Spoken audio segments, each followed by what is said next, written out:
নমস্কার, আমি অলোক স্যার বলছি। আজকে তো আমরা বলতে চলেছি সংকেত, আচ্ছা, ফর্মুলা ইংরেজি। এবারে দেখো, কোনো মৌলিক বা যৌগিক পদার্থের একটি অণুকে চিহ্নের সাহায্যে সংকেত প্রকাশ করা হয় সংকেত। অর্থাৎ কোনো জিনিস আছে সেটাকে তোমার সংকেত করে দিতে হবে। তো এইবারে লেখার যে একটা পদ্ধতি কি, তোমার একটাই থাকে তো ঠিক আছে, কোনো ব্যাপার না। যেমন হাইড্রোজেন, অক্সিজেন তোমাকে বলেছিলাম। কিন্তু যখন দুটো থাকবে তখন কীভাবে লিখবে?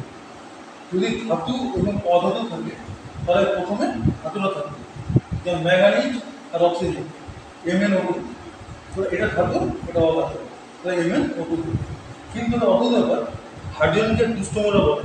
অর্থাৎ ও কিন্তু নিজের স্থানটাকে এমন ভেবে গেছে যে ওর সবসময় একটা পরিচালনা করে। যদি হাইড্রোজেন ঢুকে গেল তাহলে হাইড্রোজেন কিন্তু আগে বসবে। যেমন জলের হচ্ছে H2O, কখনো OH2 হবে, কারণ হাইড্রোজেন আছে, হাইড্রোজেন H2 হবে। যেমন সালফারিক আছে H2SO4, মানে Hটা আগে থেকে যাচ্ছে।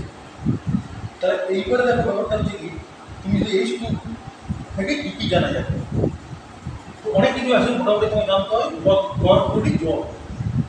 আচ্ছা, জল হাইড্রোজেন অক্সিজেন নিয়ে গঠিত। এইবারে কী হচ্ছে, জলের একটি অণুতে হাইড্রোজেন কটা আছে? দুটো, অক্সিজেন একটা। একটা হলে লেখে না, এখানে কিন্তু অ্যাকচুয়ালি 1 আছে, বুঝতে পারলে? তাহলে এইবার একটা ব্যাপার আছে, তোমাকে মনে রাখতে হবে কার ওজন কত। হাইড্রোজেন ওজন হচ্ছে 1 আর অক্সিজেনের 16। তাহলে এর ওজন কত হবে বা আণবিক দূরত্ব? তার মানে 1 × 2, কারণ দুটো আছে, প্লাস 16 × 1, যেহেতু একটা আছে, যোগ করে তোমার হলো 18। তার মানে জলের যে আণবিক দূরত্ব এটা হচ্ছে 18। তাহলে এগুলো তুমি জানতে পারলে। তাহলে সংকেতটা কিন্তু প্রচুর আছে, তোমাকে কিন্তু ভালোভাবে মুখস্থ রাখতে হবে। এবং দরকারে তোমাকে আগেও বলেছিলাম, এরপরে যে যৌগগুলো আছে সেগুলোকে তোমাকে একবার লিস্টে আরেকবার জানিয়ে দেবো যে কোনগুলো ইম্পর্টেন্ট আছে। হ্যাঁ, তাহলে বুঝতে পারলে যে সংকেত লেখার পদ্ধতিটা কি, হ্যাঁ, কী কী জানা যায়।